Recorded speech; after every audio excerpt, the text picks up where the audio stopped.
Buenos días, amada iglesia. Vamos a la palabra del Señor.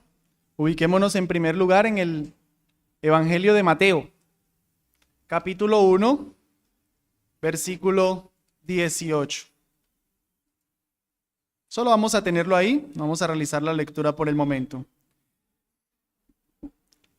Hoy, en el mensaje de hoy, me propongo responder una única pregunta. ¿Quién fue el niño que nació? Por supuesto que esta pregunta está en un contexto cultural que nosotros estamos viviendo hoy. Y es que se está recordando, se está celebrando la Navidad, que se supone hace honor, celebra que algún día el Señor Jesucristo nació. Puede que un creyente celebre o no celebre la Navidad, incluso puede ser alguien ateo, puede no creer en Cristo Jesús, pero el Señor Jesucristo nació. O sea, eso es un hecho que existió, es un hecho verdadero, es un hecho real. Vuelvo y digo, puede que uno no crea en Él, que uno sea un ateo, que uno sea cristiano y celebre la Navidad o no la celebre. Yo no vengo aquí a hacer una apología de la Navidad, no. Yo vengo a hablar del hecho histórico de que el Señor Jesucristo nació y que nosotros podamos entender, informar nuestra mente en conformidad a las Escrituras, quién fue ese niño que nació. No meramente el niño del pesebre, no meramente Jesús, ¿quién fue ese niño? Que nuestra mente esté mejor informada. Y el mensaje entonces lo voy a basar, vamos a estar viendo varios textos, principalmente en tres pasajes. En Mateo, versículos del 10, capítulo 1, versículo de 18 al 25, otro texto en Lucas 1 y otro texto en Lucas 2. Así que empecemos a considerar en cada uno de estos pasajes que de hecho no pretendo hacer todo un exégesis, básicamente es recoger lo que ellos nos dicen de quién fue el niño que nació. Entonces en Mateo capítulo 1, comencemos leyendo. Dice: el nacimiento de Jesucristo fue así. Estando desposada María su madre con José, antes que se juntasen, se halló que había concebido del Espíritu Santo. Tengan ahí ese primer dato. José, su marido, como era justo y no quería infamarla, quiso dejarla secretamente. Y pensando él en esto, he aquí un ángel del Señor le apareció en sueños y le dijo: José, hijo de David, no temas recibir a María, tu mujer, porque lo que en ella es engendrado del Espíritu Santo es. ¿Quién fue el niño que nació? Uno concebido por el Espíritu Santo, dice el versículo 18, uno engendrado por el Espíritu Santo. Lo que esto nos está diciendo es que fue el mismo Espíritu el que puso al niño Jesús en el vientre de María. No fue, por tanto, José su padre biológico. Es interesante, en Lucas 3:23, Lucas, todo un historiador, va a describir la genealogía de Jesús y él dice: Jesús mismo, al comenzar su ministerio, era como de 30 años, hijo, pero ojo aquí, según se creía, de José, hijo de Elí. Según se creía, pero no que José era su padre. Y ahí Lucas va a continuar toda la genealogía: hijo de Elí, hijo del otro, hijo del otro, hijo del otro. Tranquilo, no lo estoy mostrando en la Biblia. Y termina diciendo en el versículo 38, hijo de Nos, hijo de Set, hijo de Adán, hijo de Dios. Cuando Lucas traza toda la genealogía de Jesús, aclara en primer lugar que José no es su padre y va toda la genealogía hasta Dios mismo.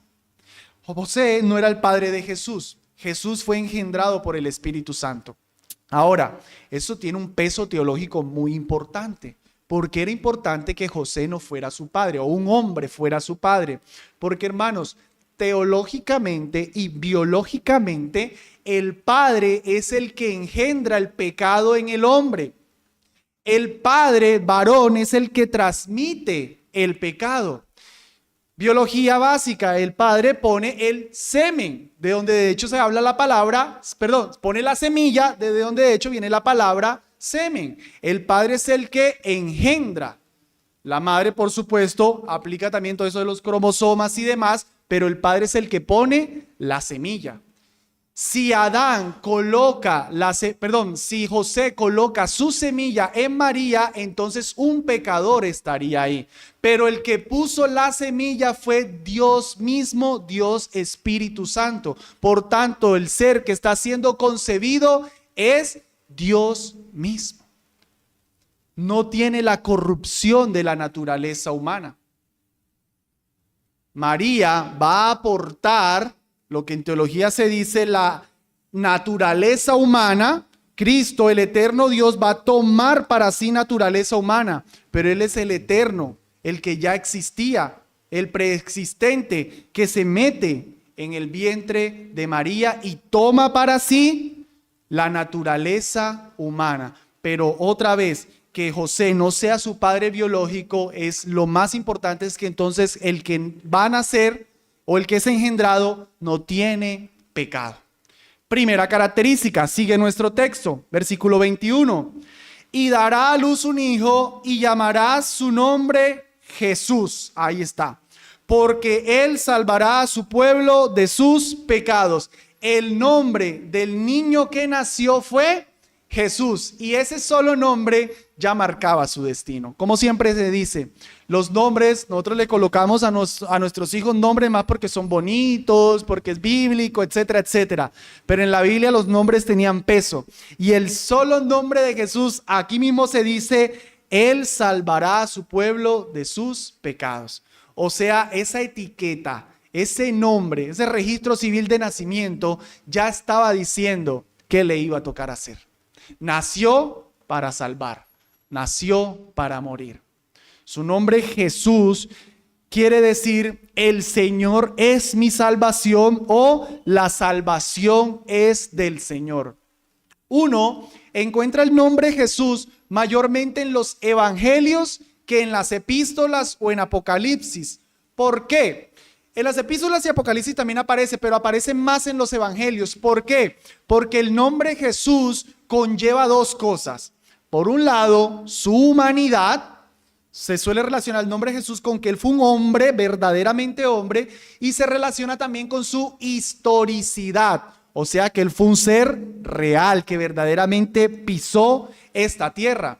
Después que él lleva a cabo toda su obra, es mayormente conocido como el Cristo o Jesucristo, precisamente para conectar entonces las dos verdades, que él era el verdadero hombre y el verdadero Dios exaltado. Jesús, esa es otra característica que tenemos. ¿Qué más? ¿Quién fue el niño que nació? Sigamos preguntándole a Mateo, versículo 22.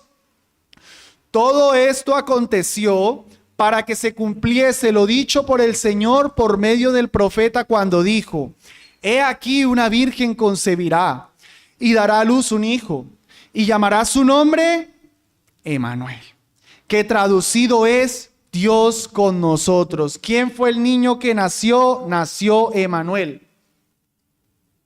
La misma escritura nos los traduce. Dios con nosotros. No es, hermanos, que Jesús, se llamaba Cristo, se llamaba Emmanuel. No. Como que Emmanuel venga hacia acá. No. Emmanuel está hablando más de lo que él era. Dios con nosotros. Dios morando con el hombre. Eso es el cumplimiento, como aquí lo dijo, de Isaías 7:14. Cuando Dios le está dando una profecía a un rey, y para darle una señal le dice: por tanto, el Señor mismo os dará señal. He aquí que la Virgen concebirá y dará a luz un hijo y llamará su nombre Emmanuel. Isaías 7:14. Una profecía que se había dado por lo menos unos 700 años antes de que Cristo naciera. Por cierto, Jesucristo pudo haber hecho que en él se cumpliera intencionalmente profecías en su adultez. Los que tratan de rechazar que Cristo sea el Mesías dicen: bueno, él pudo haber acomodado cosas para que se cumplieran en él. Pero hermanos, ¿cómo hacía Cristo para cumplir una profecía de 700 años sobre su nacimiento? ¿Cómo se hace eso? A menos que uno exista antes de nacer. Él cumple profecías en su mismo nacimiento y es el Dios con nosotros. Ahora, ¿por qué tenía que ser Dios? Porque, hermanos, solamente Dios podía cumplir perfectamente la justicia de Dios, como lo estuvimos viendo hoy. Solamente Dios es justo, solamente Dios entre nosotros podía hacer toda justicia. Y porque solo Dios podía sufrir, satisfacer plenamente la ira de Dios. Cristo, Jesús, al ser Dios, tenía la dignidad suficiente para dar plena satisfacción a la ira de Dios. ¿Por qué un pecador en el infierno tiene que ser castigado eternamente? Porque nunca tendrá la dignidad completa para satisfacer la ira de Dios. Pero como Jesús era Dios con nosotros, entonces un castigo de 3 días satisfizo plenamente la justicia de Dios. Bueno, un castigo de un momento, 3 días, después resucita. Era suficiente para satisfacer la ira de Dios. ¿Quién fue el niño que nació, Mateo? Cuéntanos más. Dice Mateo 24. Y despertando José del sueño, hizo como el ángel del Señor le había mandado y recibió a su mujer, pero no la conoció hasta que dio a luz a su hijo primogénito y le puso por nombre Jesús. Nació el primogénito de José y María, es decir, el primer hijo en una secuencia de varios hijos. Dice el texto, por si al caso, pequeño paréntesis, no la conoció hasta que dio a luz a su hijo primogénito. O sea que José y María no tuvieron relaciones sexuales hasta que Jesús nació. Después sí tuvieron, y Jesús tuvo muchos otros hermanos. Los queridos católicos romanos tratan de hacer un montón de disparates de este texto. Es muy claro que solamente Jesús fue el hijo engendrado. Los demás fueron hijos de María y de José, normal, concebidos naturalmente, pero este es el primogénito.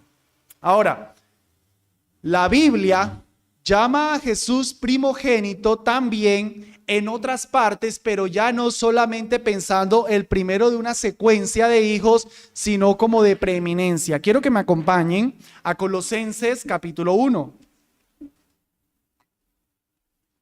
para poder apreciar cómo Cristo, cómo Jesús es también reconocido como el primogénito, pero de algo mayor. Dice, versículo 15, Colosenses 1:15, Él es, hablando de Jesús, Él es la imagen del Dios invisible, el primogénito de toda la creación, porque en Él fueron creados todas las cosas, las que hay en los cielos y las que hay en la tierra, visibles e invisibles, sean tronos, sean dominios, sean principados, sean potestades, todo fue creado por medio de Él y para Él. Y Él es antes de todas las cosas y todas las cosas en Él subsisten. Primogénito aquí no es que Cristo fue el primer ser creado, porque de hecho está diciendo que en Él todas las cosas subsisten. Más bien, primogénito está refiriéndose al preeminente, al importante, al que está sobre todas las cosas, dominio, principado, potestades. Cristo es el primogénito, dice aquí, de toda la creación. Ese niño que alguna vez estuvo en un pesebre, creó el mundo en el que Él nació.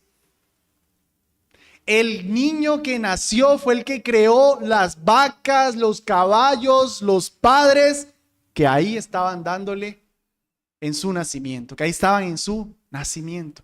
Él es el primogénito, el creador de toda la creación, versículo 18, y Él es la cabeza del cuerpo que es la iglesia, Él que es el primogénito, el principio, el primogénito de entre los muertos, para que en todo tenga la preeminencia, por cuanto agradó al Padre que en Él habitase toda plenitud. Cristo es el primogénito de toda la creación. Cristo es el primogénito de toda la nueva creación. Él es el primogénito de entre los muertos. Él es la cabeza de la iglesia. Él es el amo, Señor, soberano de la iglesia. Él es el Señor, amo y soberano de toda la creación. Ese es el niño que nació. Amén. Vamos ahora a Lucas y le vamos a preguntar al historiador Lucas, ¿quién fue el niño que nació? Lucas capítulo 1, versículo 26.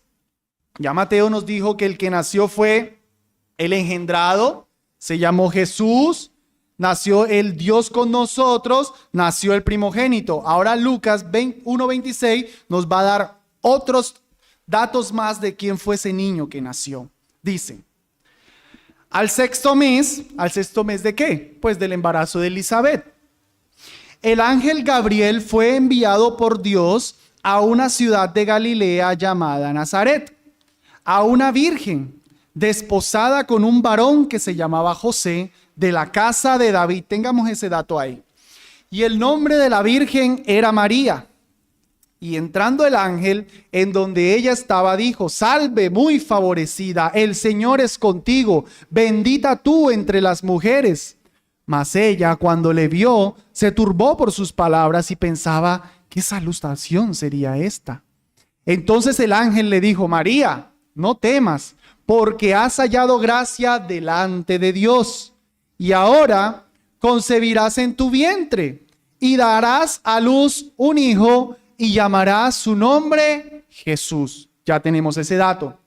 Aquí viene otro. Este Jesús será grande. La palabra grande, ahí tenemos la primero, que Jesús, el niño que nació, fue grande. Esa palabra grande en el griego es la palabra megas. Nosotros la tenemos en el español. Es una palabra para referirse a cosas que son importantes, portentosas, cosas fuera de lo común. Entonces está diciendo que Jesús iba a ser grande, por supuesto, no en estatura, no es que Jesús iba a medir algo así 3 metros, qué sé yo, sino de que él sería importante, portentoso, fuera de lo común. Acompáñenme rápidamente a Salmo 144 para que podamos ver cómo los salmistas utilizaban ese atributo divino de la grandeza. Dice el Salmo 144 desde el versículo 3. Grande es Jehová y digno de suprema alabanza, y su grandeza es inescrutable. Noten cómo habla de grandeza. Generación a generación celebrará tus obras y anunciará tus poderosos hechos. En la hermosura de la gloria de tu magnificencia y en tus hechos maravillosos meditaré. Del poder de tus hechos estupendos hablarán los hombres, y yo publicaré tu grandeza. Proclamarán la memoria de tu inmensa bondad y cantarán tu justicia. Clemente, misericordioso es Jehová, lento para la ira y grande en misericordia. Bueno es Jehová para con todos, y sus misericordias sobre todas sus obras. Es como que el salmista no sabe qué decir de Dios. O sea, está emocionado. Dios es grande. Algo es así lo que hace el salmista. Cuando quieren expresar todo lo que Dios es, su magnificencia, misericordia, justicia, grande, grandeza, magnanimidad, grande, para expresar todo lo que Dios es. Y aquí se nos dice en Lucas que el niño que nació sería grande. Todo eso que acabamos de leer. En particular se le llama grande, sigue el texto, Lucas 1:32, este será grande y será llamado Hijo del Altísimo. Hijo del Altísimo. La palabra Altísimo es el término hebreo que se habla de Dios por primera vez en Génesis 14:16, cuando se dice del Elión, el Dios Altísimo, y se está hablando de que Cristo sería el Hijo del Dios Altísimo. Él sería el Elión. Aunque aquí hay un dato curioso. Dice que Jesús sería llamado Hijo del Altísimo. No obstante, literalmente, solo 2 ocasiones Jesús fue llamado Hijo del Altísimo. Una en Marcos 5:7 y otra en Lucas 8:58. Y fueron nada más y nada menos que los demonios. Los mismos demonios le decían: ¿qué tienes contra nosotros, Jesús, Hijo del Altísimo? Mientras José y María están con su pesebre, los magos de Oriente, y diciéndole mi bebito, mi Jesús, los mismos demonios, Hijo del Altísimo. José y María no alcanzaban a entender todo lo que tenían ahí. María dice que guardaba esas cosas en su corazón, pero tal vez no entendía todo lo que tenía ahí. Los demonios que lo conocían, que se rebelaron, sabían quién era y no escatimaban. ¿Qué tienes contra nosotros? Sabían que Jesús había venido a destruir su imperio. Hijo del Altísimo. Sigue nuestro texto, Lucas, cuéntanos más. ¿Quién fue el niño que nació? Y el Señor Dios le dará el trono de David su padre y reinará sobre la casa de Jacob para siempre y su reino no tendrá fin. Nos está diciendo que el niño que nació fue un rey. Nació el rey, el que cumplía el pacto davídico. Acompáñeme por favor a 2 de Samuel, capítulo 7, para poder ver cuando Dios hizo ese pacto con David y cómo Cristo cumple este pacto. 2 de Samuel, capítulo 7, versículo 12. El contexto es que David quiere construirle una casa a Dios. Estaba el tabernáculo, que era una tienda movible, pues no muy bonita de apariencia, el rey en una casa bien bonita, él quiere construirle casa al Señor. Pero Dios le dice que no, y más bien le anuncia esto. Y cuando tus días sean cumplidos y duermas con tu padre, yo levantaré después de ti a uno de tu linaje, el cual procederá de tus entrañas, y afirmaré su reino. Esto, o más bien, aquí lo que nosotros vamos a tener en el pacto davídico, hermanos, es lo que se conoce como profecía de doble cumplimiento o profecía tipológica, es decir, primero alguien cumple y luego hay un cumplimiento realizado final, como le queramos llamar. El punto es que parcialmente o tipológicamente esto se cumple en Salomón, pero finalmente, realizando todo propósito, se cumple en Cristo Jesús. Aquí se le dice a David que después de él se levantaría un linaje, una simiente. Bueno, eso obviamente fue Salomón. Pero cuando Jesús nace, ahorita les dije que tuvieran presente en mente, su padre, según se creía, José era del linaje de David y María también era del linaje de David. O sea que están haciendo la simiente final de David, el heredero legítimo al trono. Versículo 13. Él edificará, hablando de esa simiente, él edificará casa a mi nombre. Salomón edificó la casa, ciertamente, pero Hebreos 3:6 dice, pero Cristo como hijo sobre su casa, la cual casa somos nosotros. O sea que Salomón edificó una casa física, pero Cristo edificó la nueva casa, la iglesia. Salomón edificó el templo, pero Cristo edificó el segundo templo. El templo final, la iglesia. Entonces Salomón cumple tipológicamente, Cristo cumple en su realidad última.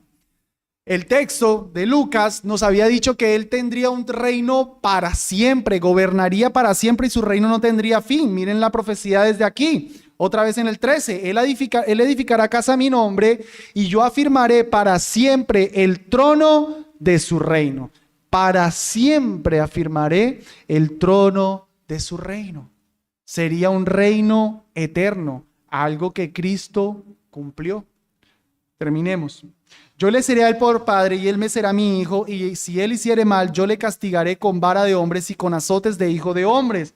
Pero mi misericordia no se apartará de él como la aparté de Saúl, al cual quité de delante de ti. Y será afirmada tu casa y tu trono y tu reino para siempre delante de tu rostro, y tu trono será estable eternamente. Dios le prometió a David que de su simiente se iba a hacer un trono eterno. Eso no lo cumplió Salomón. Parcialmente lo cumplió Salomón en tener un reino ciertamente muy pomposo. Pero el que cumple el reino eterno es Cristo Jesús. Y eso está también en relación con el cumplimiento de la profecía. Permítame leerla a favor de usted, de Isaías 9, versículos 6 al 7, que dice, cuando está anunciando el Mesías, porque un niño nos es nacido, hijo nos es dado, y el principado, el dominio estará sobre su hombro, y se llamará su nombre admirable, consejero, Dios fuerte, Padre eterno, príncipe de paz. Lo dilatado de su imperio y la paz no tendrían límite sobre el trono de David y sobre su reino, disponiéndolo y confirmándolo en juicio y en justicia desde ahora y para siempre. El celo de Jehová de los ejércitos hará esto. El niño que nació fue el rey de los judíos. Amén. Hermanos, cuando los magos que vienen de Oriente, espero que no estemos pensando que Melchor, Baltasar y magos, no son 3, magos, muy probablemente fueran muchos, porque no se podía transitar por el desierto con oro, incienso y mirra sin que los piratas lo acribillaran. Tenían que irse una gran gallada para ir seguros. No son 3. Cuando ellos llegan, ¿qué llegan diciendo? Por allá en Lucas. ¿Dónde está el rey de los judíos que ha nacido? Porque su estrella hemos visto en el oriente y venimos a adorarle. Ahí hay mucha teología. Vinieron a ver a un rey. No, ay, ¿dónde está el tiernito bebito? No, ¿dónde está el rey que ha nacido? Y de razón que dice que Herodes y todos temblaron. El rey de turno sabía que le había nacido un rey. Herodes tembló de pensar que había nacido Jesús. ¿Quién fue el niño que nació? Nació el rey. Y un rey que no fue como todos los reyes. Un rey que fue diferente. En eso, hermanos, me gustaría aclarar, me estoy deteniendo en lo que Jesús fue el rey. En eso me gustaría aclarar que cuando uno dice que Jesús no fue un rey como los otros, no tenemos que pensar que Jesús caprichosamente vino a hacer las cosas diferente. No. Acompáñenme por favor a Deuteronomio 17:14. Ya desde Deuteronomio, Dios había anunciado qué tipo de rey debía ser el rey que se iba a poner sobre Israel. Jesús simplemente vino a estar en sintonía con la revelación bíblica. Y la revelación bíblica ya anunciaba que el rey no iba a ser como todos los reyes. Deuteronomio 17:14. Cuando hayas entrado en la tierra que Jehová tu Dios te da, y tomes posesión de ella y la habites y digas, pondré un rey sobre mí, como todas las naciones que están en mis alrededores, ciertamente pondrás rey sobre ti al que Jehová tu Dios escogiere. De entre tus hermanos pondrás rey sobre ti. No podrás poner sobre ti a hombre extranjero que no sea tu hermano. Jesucristo cumplió esto. Él no fue un extranjero, él fue un judío, el rey de los judíos. Pero él no aumentará para sí caballos, ni hará volver al pueblo a Egipto con el fin de aumentar caballos, porque Jehová os ha dicho, no volváis nunca por este camino. Jesús nunca vino a esclavizar otra vez a su pueblo en Egipto. Él vino a liberarlo, él no vino a esclavizarlo. Él nunca quiso ir a Egipto a llevar al pueblo de Israel a la esclavitud. Él vino fue a sacar a su pueblo de la esclavitud. Ni tomará para sí muchas mujeres para que su corazón no se desvíe. Es típico que un rey tuviera muchas mujeres. Eso demostraba su poderío. Salomón se pasó y le desviaron el corazón. Jesucristo vino a tomar una sola mujer, solamente una, su iglesia. Ni plata ni oro amontonará para sí en abundancia. Un rey no tenía que tener oro, tenía que tener mucho dinero. Cristo más bien dice que se hizo pobre, un carpintero en un pesebre. Versículo 18.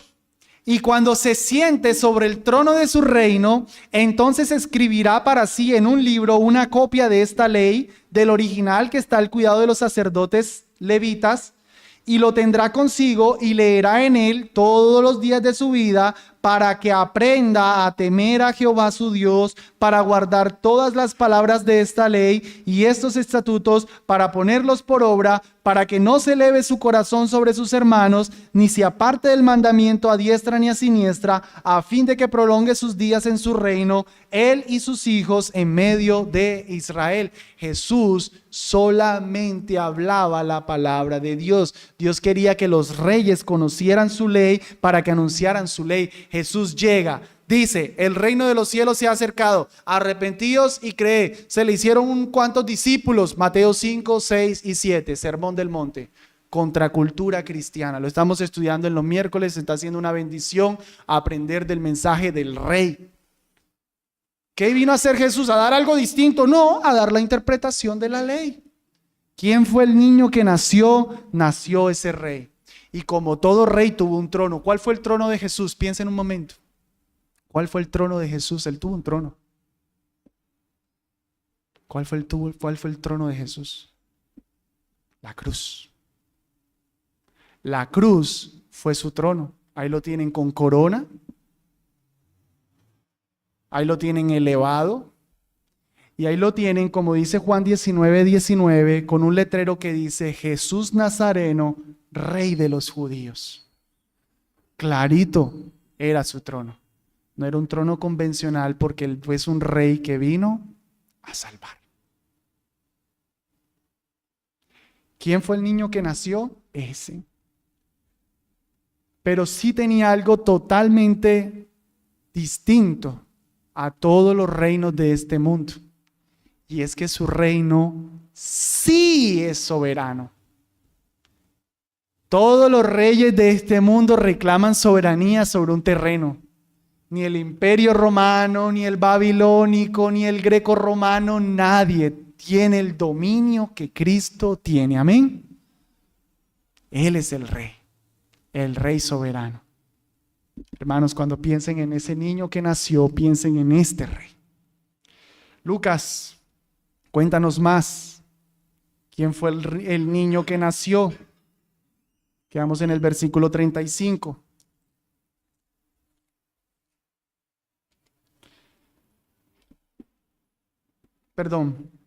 Quedamos en el versículo 33.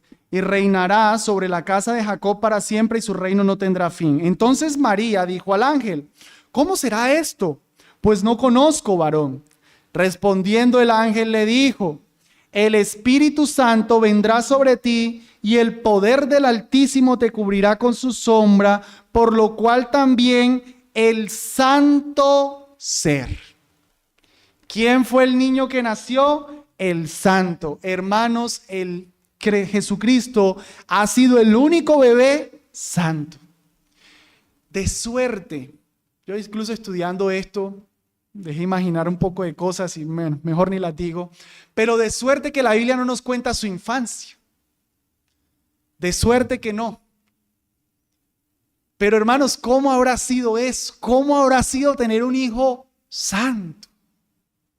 Un bebé que no fue caprichoso. Un bebé que nunca hizo pataleta. Un bebé santo. ¿Qué es un bebé santo? Uno dice normal que un niño llore cuando tiene hambre. ¿Será que Jesús lloraba a destiempo? ¿Qué es un niño santo? ¿Qué era cuando tenía un juguete y se lo querían quitar? Bueno, no sabemos qué fue todo eso, pero fue santo. El único niño que jamás pecó.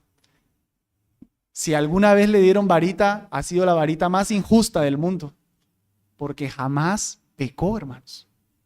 Cristo jamás pecó. ¿Qué era María? María está escuchando, mi hijo es santo. ¿Cómo esta madre luchaba en su día a día con él es santo? Y ella una pecadora. ¿Qué sería eso? Jesucristo era santo y tenía que ser santo, mis hermanos, porque Él venía a hacer el pago por nuestros pecados. Él fue en todo semejante a nosotros, dice Hebreos 4:14, pero sin pecado. Cristo fue semejante a nosotros en todo, hermanos. En todo fue un hombre como tú y como yo, pero sin pecado. Por eso dice Hebreos, acerquémonos confiadamente al trono de la gracia para hallar misericordia. Porque Él es el fiel y sumo sacerdote que fue tentado en todo conforme a nuestra semejanza, pero sin pecado. Amén. ¿Quién fue el que nació? El santo ser que nacerá será llamado Hijo de Dios. Nació el Hijo de Dios, hermanos. Esa designación, ahorita ya hemos visto el Hijo del Altísimo, la designación Hijo de Dios, o más bien, no vayan a estar imaginándose como que Dios es más alto y el Hijo es menor.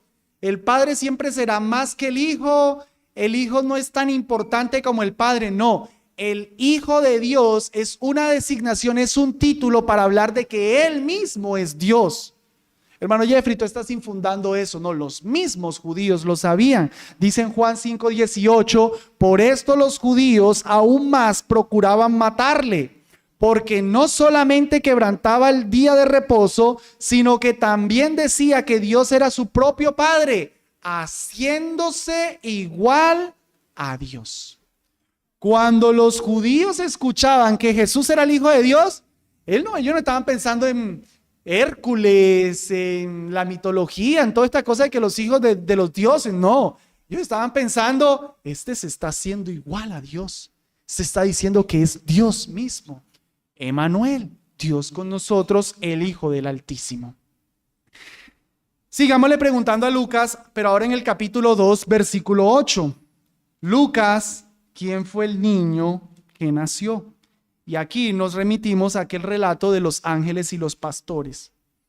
Había pastores en la misma región que velaban y guardaban las vigilias de la noche sobre su rebaño. Nota al margen, esto prueba que muy seguramente Jesucristo no pudo nacer en diciembre, porque en diciembre había invierno y los pastores no podían estar velando con el ganado en la noche. Debió ser más en una época de primavera, una época donde se pudiera sacar al ganado en la noche. Yo me inclino por septiembre. Y he aquí, se les presentó un ángel del Señor, y la gloria del Señor los rodeó de resplandor y tuvieron gran temor.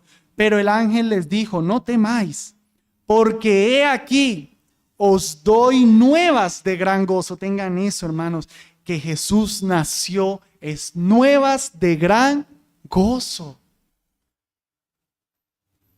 Yo creo que es legítimo disfrutar que algún día el Mesías nació. Eso eran nuevas de gran gozo. La encarnación del eterno Hijo de Dios son nuevas de gran gozo que será para todo el pueblo, que os ha nacido hoy en la ciudad de David un Salvador que es Cristo el Señor. Ahí nos está diciendo 3 datos más Lucas. ¿Quién fue el niño que nació? Nació un Salvador. Por favor, no se me confundan. Un Salvador no es que hay un Salvador, 2 Salvadores, 3 Salvadores y Él es uno de tantos. No. Es más bien como diciendo, ¿qué nació? ¿Nació una vaca? ¿Nació un cordero? ¿Nació un rey? ¿Qué nació? Nació un Salvador.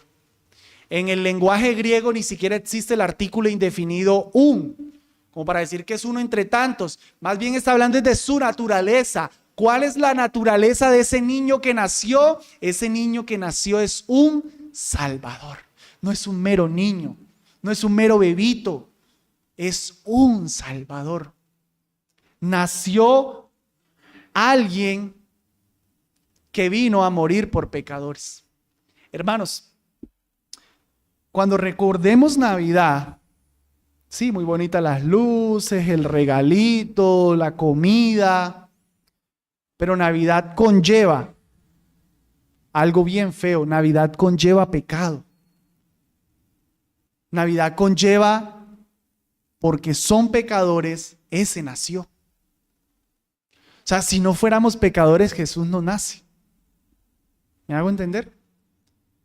Pensar en Navidad Pensar en la encarnación es pensar que somos pecadores y por eso nació. Esa es la contradicción del mundo. Vamos a celebrar el nacimiento de Jesús, licor, emborrachémonos. Pues es por tu borrachera que nació. Un Salvador, o sea, eso ya debía decir, tenemos un problema. Tenemos un problema, por eso fue que Jesús nació, porque el hombre es pecador. Si el hombre no fuera pecador, no necesitaría un Salvador. El nacimiento de Jesús nos recuerda nuestra pecaminosidad. ¿Qué es Cristo? Término hebreo para el Mesías. Cristo, el cumplimiento de todo el plan de redención, el cumplimiento de aquella promesa que se había anunciado ya desde Génesis 3:15, cuando Dios le dice a la serpiente que de la simiente de la mujer vendría uno que la aplastaría en la cabeza. Llegó ese Mesías, por fin se cumplió. Como lo dije ahorita, Cristo cumplió las profecías en su propio nacimiento. Antes de nacer estaba cumpliendo profecías porque Él es el Mesías prometido. Y finalmente, nació el Señor. Es Cristo el Señor. No el frágil bebito, el pobrecito, no, el Señor.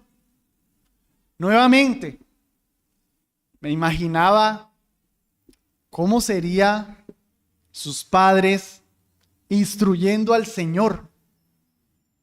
¿Cómo sería eso? Si Jesús pedía algo y María no se lo daba, ¿estaba desobedeciendo al Señor o estaba criando correctamente al Señor? ¿Qué era para esta mujer criar al Señor de ella? Cuando María llega donde Elizabeth, dice que la criatura le saltó en el vientre. Y Elizabeth le dice, ¿qué es este honor que la madre de mi Señor venga a mi casa? ¿Notan esa actitud de Elizabeth? Llegó la madre de mi Señor. No, oh madre, oh exaltada. No, la madre de mi Señor. El Señor está en la barriga, no es María la señora. ¿Qué sería eso, hermano? Tener en ese pesebre al Señor, al que sostiene el mundo sostiene el mundo con la palabra de su poder. Como dice, mientras María sostenía a Jesús en sus brazos, Él mismo estaba sosteniendo toda la creación por la palabra de su poder. El Señor nació.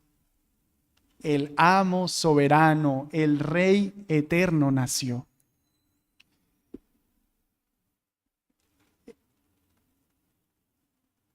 Esto os servirá de señal. Hallaréis al niño envuelto en pañales, al Señor, al Rey, al Salvador, al Dios con nosotros. Lo van a hallar envuelto en pañales. ¿En dónde? ¿En la realeza? ¿En el templo de Herodes? ¿En la casa de Herodes? Acostado en un pesebre.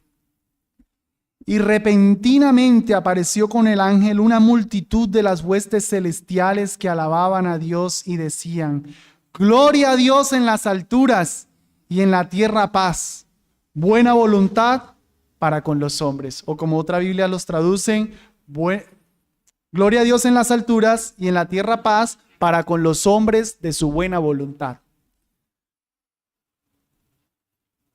Este rey, todo este niño, hermanos, nació humildemente.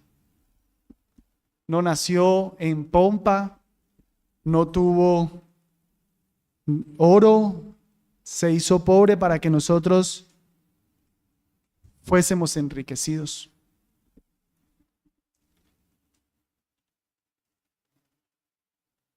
¿Quién fue el niño que nació? ¿Quién fue el niño que nació? Este niño, hermanos. Engendrado por el Espíritu Santo. Jesús que vino a morir por su pueblo. el unigénito, el primogénito, el Hijo del Altísimo, el Cristo, el Salvador, el Señor, el Rey, el Mesías. Ese fue el niño que nació. Amados, como aplicaciones, ese fue el niño que nació, pero ya no es ese niño. Ese niño creció, ese niño fue a una cruz, ese Señor se levantó al tercer día y derrotó a la muerte. Ese Señor fue exaltado y está a la diestra del Padre.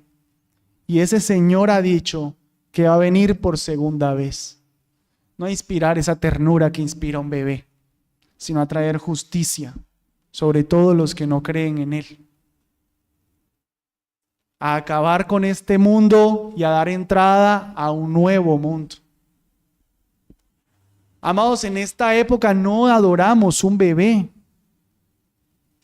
La Biblia nos cuenta quién fue el niño que nació. De hecho, por eso puse el sermón, ¿quién fue el niño que nació? No quién es el niño que nació. Ya no es un bebito. Ya creció, ya hizo su obra, ya está ascendido en los cielos. Ver a ese niñito en el pesebre debía generar todas esas confusiones que le he dicho de este es el Señor, este es el Rey, este es el soberano, el Hijo del Altísimo. Pero verlo exaltado a la diestra de Dios, eso sí no nos debe dejar con ninguna duda de que Él es lo que nació. El eterno Hijo de Dios, el Señor, el amo, el soberano. Amados, respetando las conciencias, si no celebras Navidad, el que hace diferencia de un día para el Señor lo hace, el que no hace diferencia de otro día para el Señor no lo hace, se murió la discusión. Se acabó todo. Pero si celebras Navidad, amado hermano, no estés celebrando un bebito. Estás celebrando al Señor, al exaltado, al todo esto que hemos visto aquí. Recuerda entonces quién fue el que nació. Cuando estamos más preocupados por la comida, por el regalo, por la ropita, por tantas cosas, y ni siquiera mi alma la he examinado. Entonces yo no estoy entendiendo Navidad. Yo no estoy entendiendo nada de eso. Yo estoy dejándome llevar por consumismo.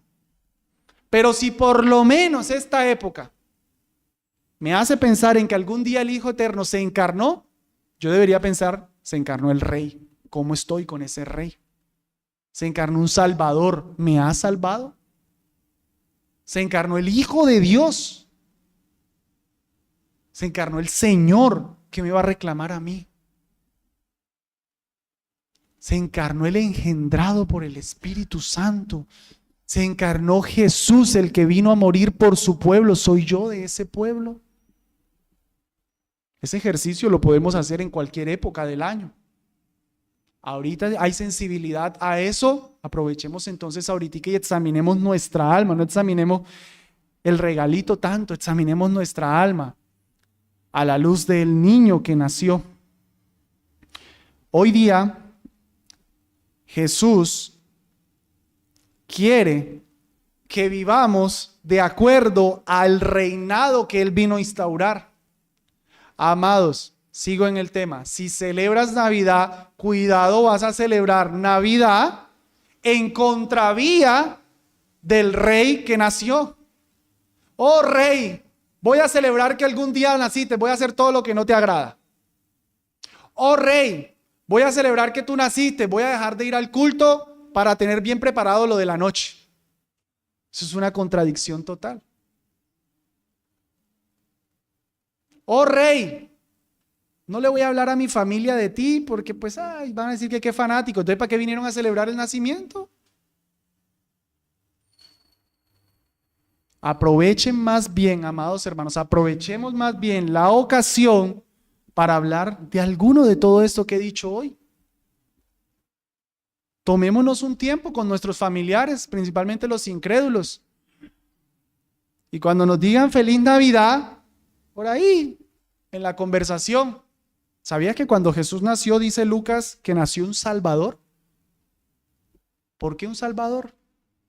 Porque éramos pecadores, porque se necesitaba. Aprovechemos la sensibilidad, aprovechemos el momento. Lo leemos, no tiene que repasar todo el sermón, ahí lo dice literalmente, nació un Salvador. En Mateo nació un rey. ¿Eres parte de su reino? ¿Te has arrepentido? ¿Vives de acuerdo a las leyes de su reino? Todos conocen el versículo que hablábamos en la mañana. Buscad el reino de Dios y su justicia. ¿Has buscado el reino de Dios? Muy rica la comida. Esta comida está porque nació un rey. ¿Cómo estás con ese rey? Aprovechemos la ocasión. Y aprovecho yo la ocasión hoy también. Hasta aquí la palabra del Señor para el día de hoy, hermanos. Quisiera invitar a los hermanos de la música y que reaccionáramos a la palabra del Señor cantando, pero quiero que entonces notemos que en el texto vamos a cantar el himno Suenen dulces himnos. Un texto que está en parte basado con lo que aquí se dice. Pero noten algo, deje esto para el final. Estoy en Lucas 2. Cuando el niño nace, decía que repentinamente, versículo 13, apareció con el ángel una multitud de las huestes celestiales que alababan a Dios y decía, gloria a Dios en las alturas y en la tierra paz, buena voluntad para con los hombres. Amados, en la tradición, no he terminado para que cantemos al Señor con convicción el siguiente himno. En la tradición, cuando un niño nacía, se hacía fiesta, se ponía música, se cantaba. Jesús nació tan pobre y fue todo tan repentino que ni siquiera tuvo para cantarle. Pero nada más y nada menos que ángeles descendieron a cantar. Es como diciendo, se quedó sin musical, venimos los ángeles, porque es que el que nació no fue un simple niño, nació Dios mismo. Amados, unámonos a ese cántico celestial.